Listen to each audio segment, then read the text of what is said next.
What's that? I don't think we've ever filmed anything here. No, this is Steffi and Hayden's humble guys, abode. welcome to the Big Booty House. This is where all magic happens.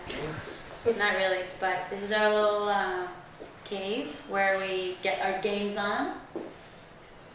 Mostly just you. Mostly just me. When I'm interned here in PT school.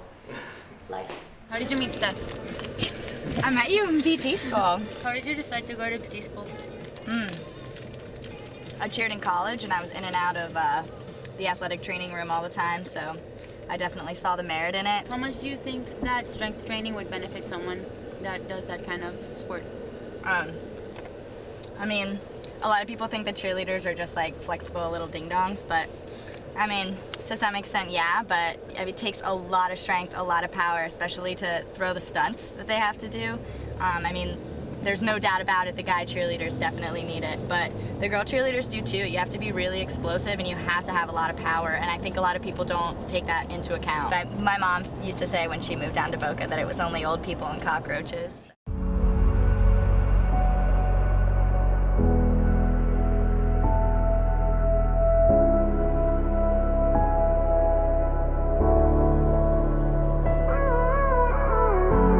Gave you too much, now I'm swallowed. So we're meeting up with Luisa Porras today. She is a recent hybrid member and she wanted to get a workout in with us. So we're gonna meet up, get a workout in, and give her some quick tips. Do you guys match on purpose? No.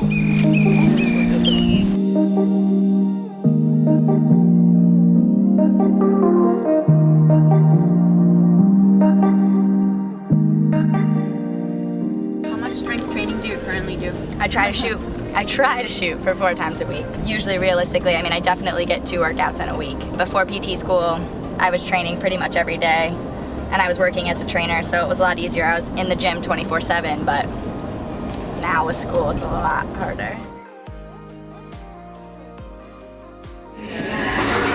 Oh my God! What was your biggest or best feat? Gymnastics, I was a state champion. I mean, aerobic gymnastics was hands down, I think, my best feat. I did that all by myself, so I trained in a gym by my house and trained myself via YouTube videos with an online coach. So that was like kind of cool for me because that was a lot of self-driven, self-motivation. In high school, you just don't see that very much. So I was like really proud of myself when I finally became national champion.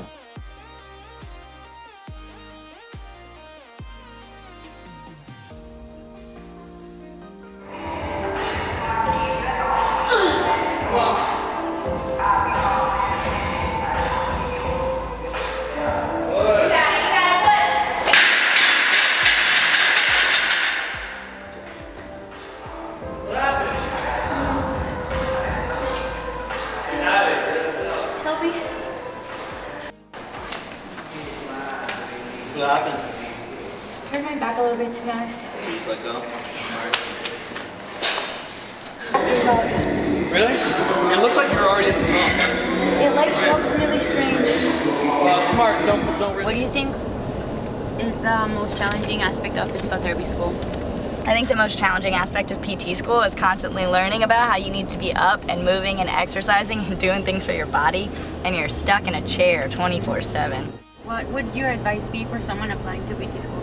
The best advice I can give somebody for PT school is like, really for any grad school, but especially PT school, like do your research. Make sure you know like what your resources are going to be, what your professors' passions are, what your program has to offer, what kind of professionals that it produces, who it has like connection-wise in the field, because those things come in handy down the road. Like where you come, like a lot of people believe, you know, like a degree's a degree. Once you're a PT, you're a PT, but being able to pull from resources out in the community is huge too. So like there are definitely schools out there that provide more of that than others do, and I think we've gotten like a really awesome show of that here at UM.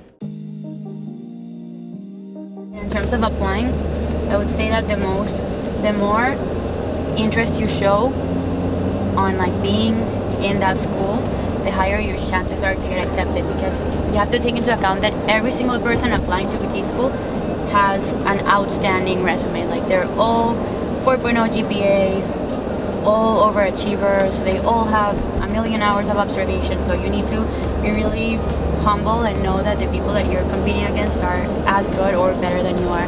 Call the Department of Admissions, show your face, meet the students, meet the professors, and that kind of stuff. I think makes a huge difference.